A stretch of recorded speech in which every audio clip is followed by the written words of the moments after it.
Hi everyone, welcome to Anu's world. ಕತೆಗಳ ಪ್ರಪಂಚಕ್ಕೆ ನಿಮ್ಮೆಲ್ಲರಿಗೂ ಸ್ವಾಗತ ಸುಸ್ವಾಗತ. ಮಹಾಭಾರತದ ಮತ್ತೊಂದು ಕಥೆಯೊಂದಿಗೆ ಬಂದಿದ್ದೇನೆ. ಇವತ್ತು ಪಾಂಚಾಲಿಯ ವಿಷಯನ ತಿಳಿದುಕೊಳ್ಳೋಣ.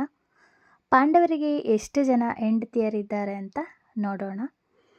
ಕಥೆನ ಶುರು ಮಾಡೋಕ್ಕೆ ಮುಂಚೆ ಯಾರೆಲ್ಲ ಹೊಸದಾಗಿ ನನ್ನ ಚಾನಲನ್ನು ನೋಡ್ತಾ ಇದ್ದೀರಾ, ಸಬ್ಸ್ಕ್ರೈಬ್ ಮಾಡಿಲ್ಲ ಅಂದರೆ ಸಬ್ಸ್ಕ್ರೈಬ್ ಮಾಡ್ಕೊಂಡು ನೋಡಿ. ಪಕ್ಕದಲ್ಲಿರೋಂಥ ಬೆಲ್ಲೈಕನ್ ಕ್ಲಿಕ್ ಮಾಡಿ, ಆಲ್ ಬಟನ್ ಮರೀದೆ ಸೆಲೆಕ್ಟ್ ಮಾಡಿ. ನಾನು ಯಾವುದೇ ಹೊಸ ವಿಡಿಯೋ ಅಪ್ಲೋಡ್ ಮಾಡಿದ್ರೂ ಕೂಡ ನಿಮಗೆ ನೋಟಿಫಿಕೇಷನ್ ಬರುತ್ತೆ. ಬನ್ನಿ ಹಾಗಾದರೆ ತಡ ಏನಕ್ಕೆ, ಕಥೆನ ಶುರು ಮಾಡೋಣ. ಪಾಂಡವರಿಗೆ ಒಂದಲ್ಲ ಎರಡಲ್ಲ ಬರೋಬ್ಬರಿ 9 ಹೆಂಡತಿಯರು. ಯಾರು ಇವರು? ಈ ಕಥೆನ ಇವತ್ತು ತಿಳ್ಕೊಳ್ಳೋಣ. ಮಹಾಭಾರತದಲ್ಲಿ ಪಾಂಡವರ ಕಥೆಯನ್ನು, ಅವರ ಜೀವನ ವೃತ್ತಾಂತವನ್ನು ಎಷ್ಟೇ ತಿಳ್ಕೊಂಡ್ರೂ ಕೂಡ ಮತ್ತಷ್ಟು ತಿಳ್ಕೋಬೇಕು ಅನ್ನೋಂಥ ಕುತೂಹಲ, ಆಸಕ್ತಿ ಹೆಚ್ಚಾಗತ್ತೆ.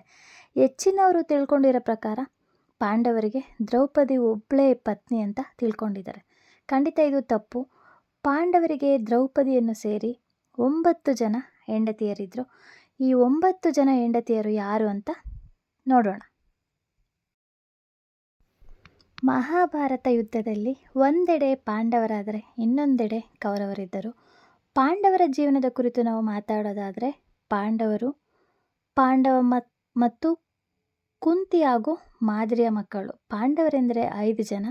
ಪಾಂಡವರ ಪತ್ನಿ ದ್ರೌಪದಿ. ಇದು ಹೆಚ್ಚಿನವರ ಮನಸ್ಸಲ್ಲಿದೆ. ಆದರೆ ಅವರಿಗೆ 9 ಜನ ಪತ್ನಿಯರು, ದ್ರೌಪದಿಯನ್ನು ಸೇರಿ.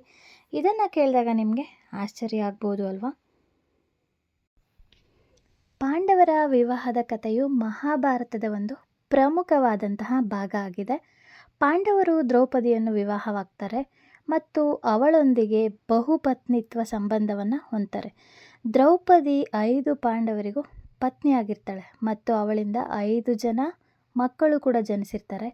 ಪಾಂಡವರಿಗೆ ದ್ರೌಪದಿ ಮಾತ್ರ ಅಲ್ಲದೆ ಇತರ ಪತ್ನಿಯರು ಕೂಡ ಇರ್ತಾರೆ.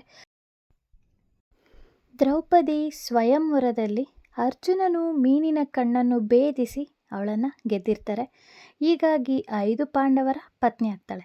ದ್ರೌಪದಿಯು ಪಾಂಡವರೊಂದಿಗೆ ಬಹುಪತ್ನಿತ್ವದ ಸಂಬಂಧವನ್ನು ಹೊಂದಿರ್ತಾಳೆ.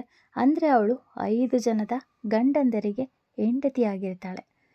ದ್ರೌಪದಿಯು ಯುಧಿಷ್ಠಿರನಿಂದ ಪ್ರತಿವಿಂಧ್ಯ, ಭೀಮನಿಂದ ಶ್ರುತಸೋಮ, ಅರ್ಜುನನಿಂದ ಶ್ರತುಕೀರ್ತಿ, ನಕುಲನಿಂದ ಶತಾನಿಕ ಮತ್ತು ಸಹದೇವನಿಂದ ಶ್ರುತಸೇನ ಅಂತ 5 ಜನ ಮಕ್ಕಳನ್ನು ಪಡೆದಿರ್ತಾಳೆ.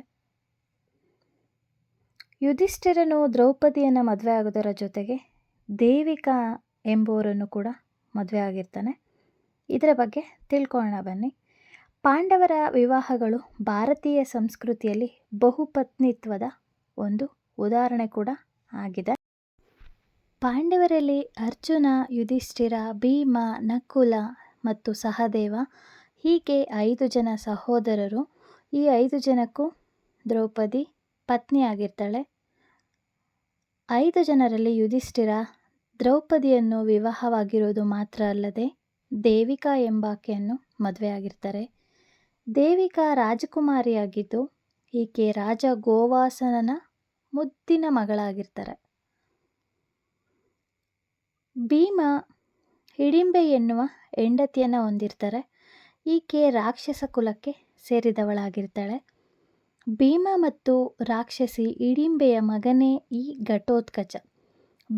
ಭೀಮನಿಗೆ ದ್ರೌಪದಿ ಹಿಡಿಂಬೆಯೊಂದಿಗೆ ಕಾಶಿಯ ರಾಜನ ಮಗಳು ಬಲಂದರನೆಂಬ ರಾಜಕುಮಾರಿಯು ಕೂಡ ಹೆಂಡತಿಯಾಗಿರ್ತಾರೆ. ಒಟ್ಟಾರೆಯಾಗಿ ಭೀಮನಿಗೆ 3 ಜನ ಪತ್ನಿಯರಿರ್ತಾರೆ.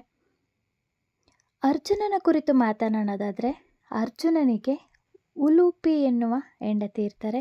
ಈಕೆ ಸ್ವರ್ಗಲೋಕದ ನಾಗಕನ್ಯೆಯಾಗಿರ್ತಾಳೆ. ಉಲೂಪಿ ಅರ್ಜುನನನ್ನು ಅಪಹರಿಸ್ಕೊಂಡು ಹೋಗಿ ವಿವಾಹವನ್ನು ಆಗಿರ್ತಾಳೆ. ಅರ್ಜುನನ 3ನೆಯ ಹೆಂಡತಿಯ ಹೆಸರು ಚಿತ್ರಾಂಗದ. ಈಕೆ ಮಣಿಪುರದ ರಾಜನ ಮಗಳಾಗಿರ್ತಾರೆ. ಅರ್ಜುನನ 4ನೆಯ ಹೆಂಡತಿಯ ಹೆಸರು ಸುಭದ್ರೆ. ಈಕೆ ಶ್ರೀಕೃಷ್ಣನ ಸಹೋದರಿಯಾಗಿದ್ದಳು. ಅರ್ಜುನನಿಗೆ ಮಹಾಭಾರತದಲ್ಲಿ 4 ಜನ ಪತ್ನಿಯರಿರ್ತಾರೆ.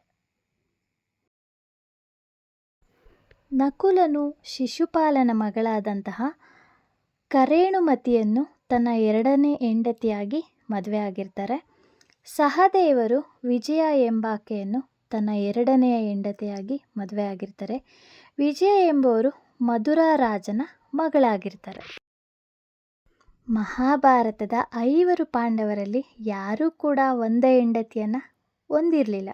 ಪ್ರತಿಯೊಬ್ಬರೂ ಒಂದಕ್ಕಿಂತ ಅಧಿಕ ಪತ್ನಿಯರನ್ನು ಹೊಂದಿರ್ತಾರೆ. ಅದರಲ್ಲೂ ಅರ್ಜುನನಿಗೆ 4 ಜನ ಪತ್ನಿಯರಿರ್ತಾರೆ. ಆದರೆ ಈ ವಿಚಾರ ಹೆಚ್ಚಿನವರಿಗೆ ತಿಳಿದಿರೋದಿಲ್ಲ. ಮಹಾಭಾರತದಲ್ಲಿ ಕುರುಕ್ಷೇತ್ರ ಕದನ ಮಾತ್ರವಲ್ಲ, ನಮಗೆ ಅಷ್ಟಾಗಿ ತಿಳಿದಿರದ ಹಲವಾರು ರಹಸ್ಯಗಳು ನಮ್ಮ ನೆನಪಿನ ಶಕ್ತಿಯಲ್ಲಿ ಕುಳಿತಿವೆ ಅಥವಾ ಕಳೆದೋಗಿವೆ ಅಂತಲೇ ಹೇಳ್ಬೋದು. ಅಂಥವುಗಳಲ್ಲಿ ಈ ಪ್ರೇಮ ಕಥೆಗಳು ಮುಖ್ಯವಾದವು. ಅವುಗಳಲ್ಲಿ ನಮಗೆ ತಿಳಿದಿದ್ದೇ ಹಾಗೂ ಕೆಲವೊಂದು ನಮ್ಮ ಊಹೆಗೆ ನಿಲುಕದ್ದು.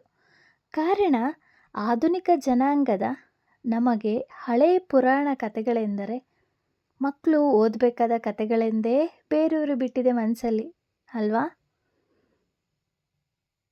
ಈ ಕತೆ ಹೇಗಿತ್ತು ಮಹಾಭಾರತದ ಸಂಚಿಕೆ ಅಂತ ನನ್ನ ಜೊತೆ ಕಮೆಂಟಲ್ಲಿ ಶೇರ್ ಮಾಡಿ.